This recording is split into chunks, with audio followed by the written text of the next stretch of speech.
He who controls the past controls the future. He who controls the past controls the future. And he who controls the present controls the past. And that's a quote from 1984 by George Orwell.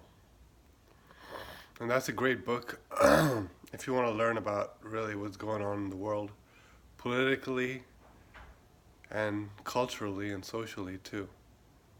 So when we talk about gender relations, female nature, and human nature in general, which is all part of human nature, the best area to look is literature, theology, history, law, and history and law and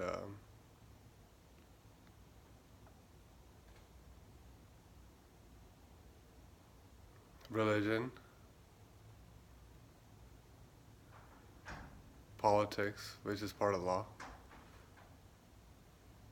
and literature. So these 5 areas are really great to study human nature. So that's why I quoted George Orwell, because his book has a lot about gender, a lot about female nature, a lot about sexual relations and how it is manipulated by the oligarchy. So the reason I said that quote, he who controls the past controls the future, and the present ruler controls the past. So what he's trying to say is that history is distorted, but it's also true on a personal level, you know? So what I'm trying to say is that in order to know what is going on in the world today, like these red pill dudes are trying to do, you need to know what happened in the past, the history of your culture, your civilization, your nation, your region, and so forth. So how did feminism become this bad as it is today, you know? Some of us have lived for 20, 30 years, so we have seen something. The people who are older have seen more. But it's an old agenda, you know? It's 100 years old, this feminism movement. The first feminists were coming around 1900 and even before 1900.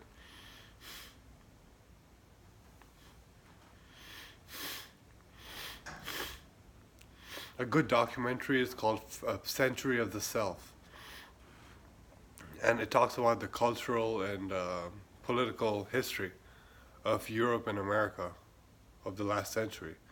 So it talks about all the stuff that happened that led to this new millennium, and a prediction of where, and a hint of where it's going to go in the future too.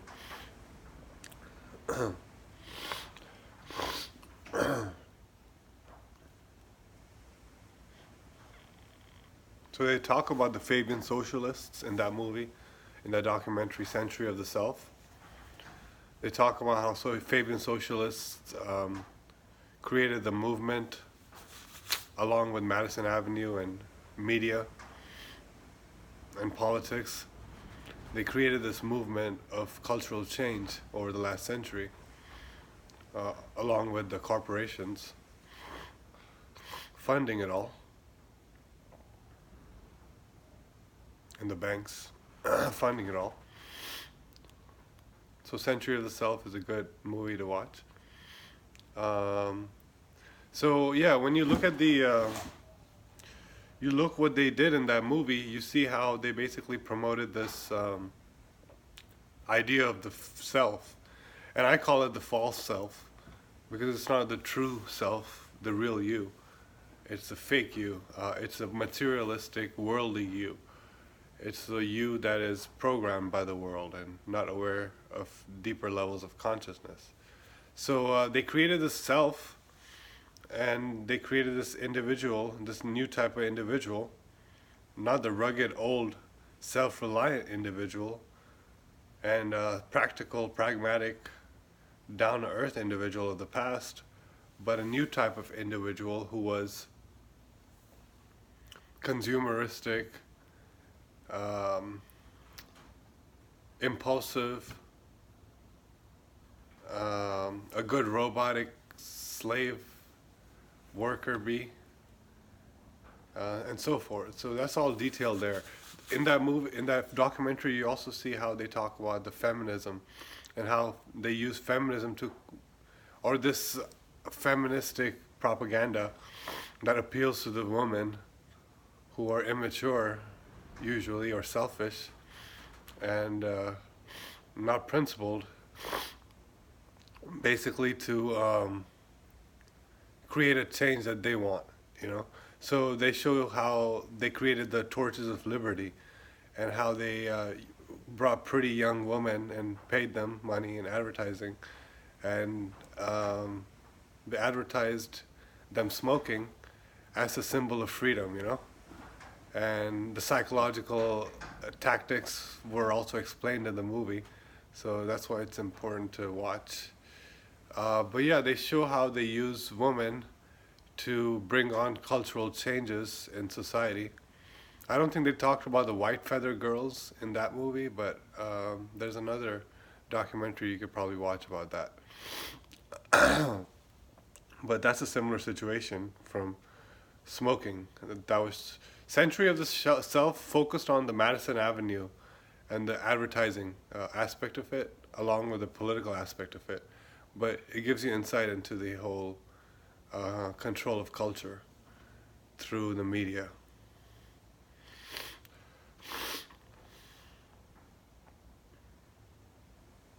Just like they live.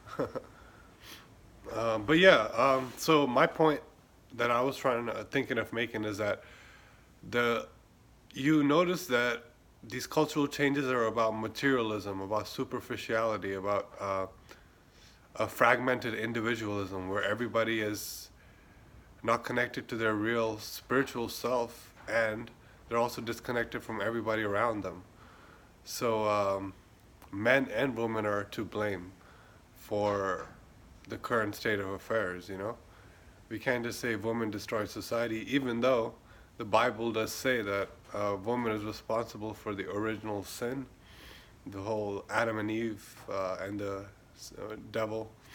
And that's a symbolic archetype situation that is common in human society, you know. It's a basic human nature.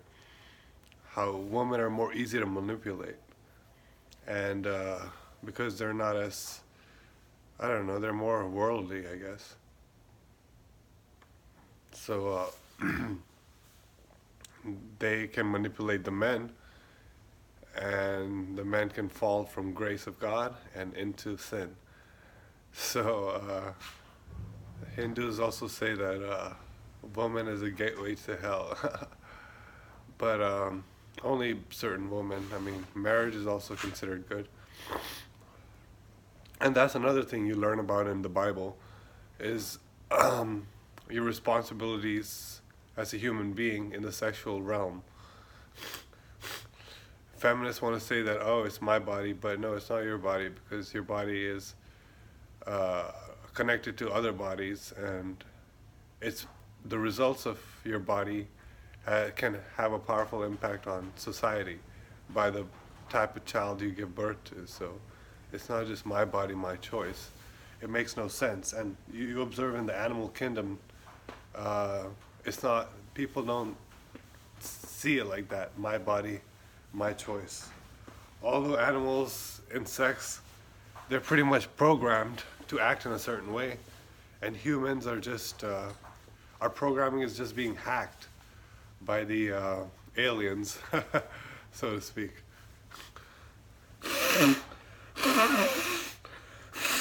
Or by Madison Avenue and the corporations.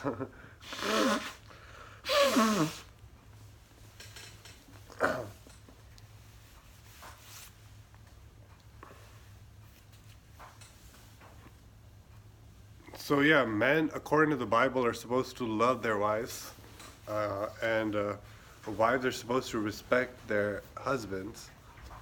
But I mean, the Bible also says you don't even have to get married. Uh, and the Bible does also say stone woman as per breaking certain laws, which are now not even considered to be immoral, like adultery or coveting thy neighbors or mistreating thy neighbors. These things aren't even considered immoral, whereas they're one of the 10 Commandments written in stone for which you can get stoned for breaking. You know, it's pretty amazing. But I still think that Bible and religion and studying human nature from the other sources has a lot of has a lot of use for us to think about in the future of how we want to improve society and improve our situation, which is intolerable for many of us. Also in the Bible, they talk about bad women. Oh yeah, they also talk about marriage responsibility. Along with that is chastity. You know, chastity and semen retention is an important part of religious traditions all over the world, and that's not by fluke. You know, it's important to the structure of our society, because religion means to bind, relagar. So what are they binding? Some people say, oh, they're binding your mind to some nonsense, which can be true, but they're also binding society together so that it functions without people harming each other and killing each other, to promote harmony with a coherent set of traditions and laws, and that would help solve disputes. So it makes very much sense to me that Bible has a solution to all our present situation. A lot of stories about bad women there too, like Jezebel, Ahab. Jezebel was a witch queen of the Bible, the power-hungry, psychopathic, narcissistic, harlot, pretty queen bee character who killed a lot of people, including prophets. Then there was Delilah, who was like the borderline personality trait, needy and demanding and controlling. So she conquered the most powerful man in the world, Samson, with her beauty. And I think she cut off his dreadlocks too. And, you know, that means she basically neutered him religiously. She neutered him as a man and neutered his faith. That's what it really means. She tried to mind control him. Then there's Potiphar's wife, who was the sexual harasser, Me Too character. So she actually uses her beauty, not her beauty, but no, she aggressively goes after a man who she lusts after. The man rejects her, and then she runs off and blames the man for harassing her and gets him in trouble. So that's the classic Me Too, figure right there. So yeah, the Bible has a lot of information about our history and the old laws that bound Western society together, and also insight into human nature. So that will help you understand how women are, how society works, studying the Bible on a deeper level, which is hard to do. You really have to be blessed. Some people have been able to see through the lies of the world since they were very young, and therefore they seem to have a encyclopedian insight into what's going on in the world, and they might not even be very well educated. So now I want to talk I talked about all of this because we have to understand what the past is to understand what's going on in the present, and to have a shot at changing anything in the future. And if you watch the news and the media, you see how distorted facts are that are being presented to you. So you really have to do a very comprehensive study to understand what is really going on. And even then, you don't know 100%. So it's really amazing. So what are my thoughts about the past? I mean, my thoughts are we need to understand the past, you know? We need to understand certain archetypal forces out there in human nature and human society, which are explained in literature and theology and law and history and so forth. And we need to understand what the rules are, certain rules that could be unanimously taken up by a certain tribe, certain group, certain city, whatever, to make it function in a more functional way. And that's there in books like the Bible. For example, the Bible says marriage is not important, and you don't have to marry, but you have to be celibate and you have to not be lustful. So if you have to marry, marry, but be not monogamous for men at least, because men had multiple wives. But at least be faithful, you know, be responsible for your actions. So if you have sex with a woman, now you're responsible for her for life, and her kids and everything. So stuff like that is there in the Bible. And it's also solutions there in the Bible too. You see the fate of all these bad women, you know. You see what happened to Jezebel. She got thrown off and she got eaten by dogs. And she got thrown off her fucking window and she got eaten by dogs. And that's what's going to happen to these feminists who are really evil man-haters, you know.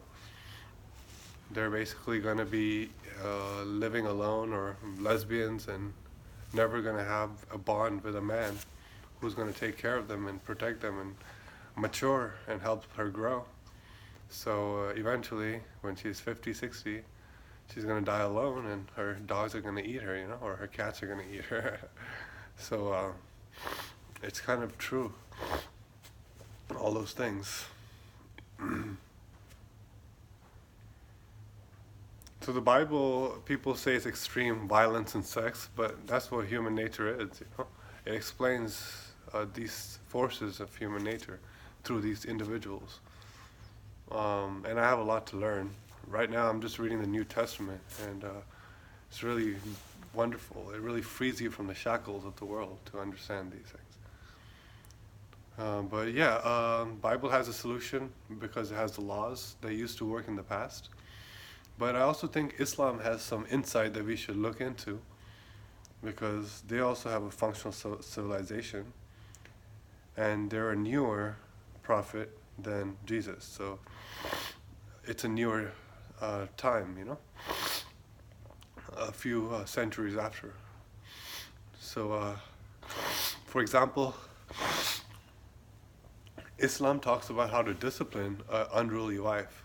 So that can give you clues on how to discipline the woman folk in your life, you know. So, for example, they say there's a 3-step process. But this is only for a wife, it seems like. But there's a 3-step process. First, what you do, and this is what MGTOWs naturally have started doing, I think. But the first step is you basically try to teach them. You try to tell them what the truth is about feminism, about society and stuff. And for this, you have to know yourself, because a lot of people have these level 1 reality awareness. And at that first and second level, you want to really talk about it to other people, and you really want to share it with other people. But you really don't understand human nature, and you don't understand how dangerous it is to do that. So it can be terrible. Terrible results can come from that. But yeah, you do have to talk about what you learn to learn better, to understand it better. That's a fact. But you just have to be careful with that. But Islam tells you how to discipline at least a wife, and it tells you that first step is you basically try to explain how her behavior is bad and hurting you and hurting you guys as a couple. That's the first step. And then the second step is where you basically stop sleeping with her, stop sharing bed with her, stop being intimate with her, is what they mean to say. So you explain to her, she disobeys. She keeps disobeying, you go to strike two, which is you don't be intimate with her, you don't give her any attention or none of that. And now if she continues doing that and it becomes intolerable, then you basically beat her, you know? And some people say you don't really beat her like in the physical sense to make her submit to you physically, but you just, you basically give her a pimp slap or like a little whip, you know, a light slap basically, a light tap. And basically it tells you like it's over, you know, I'm done with you, you hoe, or something. I mean, basically that's what it means. Like you're out of line, and this is intolerable to me now, you know. So that's the third step. Now, so MGTOWs are already trying to explain to the women who want to listen, hopefully, the situation and what they're doing wrong if they get in relationships with them. If they don't follow, then you just break off sexual contact and just go your own way, you know, because you really don't have physical control over these women. You can't really beat them because they'll call the cops on you. So that tells you that the government has control over the women, the government has control over the children, because they're communal property according to communism. So yeah, all you can do is go your own way, right? And yeah. And another thing you can do is also you can understand human nature, and you can understand yourself through that, and you can become more manly yourself, and you can become more of a man, because I forgot to mention this earlier in the discussion about the past, but men are also responsible for the current situation, you know. Adam followed Eve, and that's how he became enslaved, right? He didn't follow God at all times. He listened to Eve in his decision making. He got manipulated. So that's what happened to the men in society too. So if they had been listening to the biblical rules and following God's way, this wouldn't have happened, right? So going your own way also means becoming the best version of yourself, and I don't like that phrase. I like the phrase being the real version of yourself, the true version of yourself, uncovering that and living your purpose, you know. So that's what being a man is. See, being a man is different from being a woman, and that's different from being a child. Even the woman and child are similar in certain ways. They're also similar in their facial structure. They're also similar in their impulsivity. They're also similar in being more emotionally expressive, and so forth. So I'll give you a clue to that. The sun stands alone in the day sky, and it provides all the energy the world needs, whereas the moon stays with all the stars in the night sky and nurtures, not nurtures, but relaxes and soothes you in the night light, with the night lights and so forth, and brings a sense of wonder to you and joy. So that's the woman and the children, and that's the man by himself. So that's a clue to how to be a man. So that's another thing MGTOW would benefit from. So to end this speech, I'd like to end with this quote from George Orwell's 1984 again. And in that book, Winston, which he's the protagonist, is talking to Julia, who's his lover. And they're talking about how this government is evil and so forth, and the people in charge don't want you to, they don't want, for example, the people of the outer party to have romantic affairs with each other. So he said, but anyway, they're just talking about how it's all evil and everything. And Winston basically says, I know, like, we really don't have any power in this physical world, but I mean, what is the only control we have is over our own minds and what's inside our skulls. So he was telling Julia in a course of conversation that really to win against this diabolical, Big Brother system, to win against it, all you have to do is remain human. As long as you continue to remain human in odds or against all their propaganda and all their manipulation tactics on you, and if you manage to remain human, then you were victorious in the end. So that was the one of the big morals that Winston dropped in that novel. And that's very true, So that's my MGTOW solutions video. Hope you gained something from it. Peace.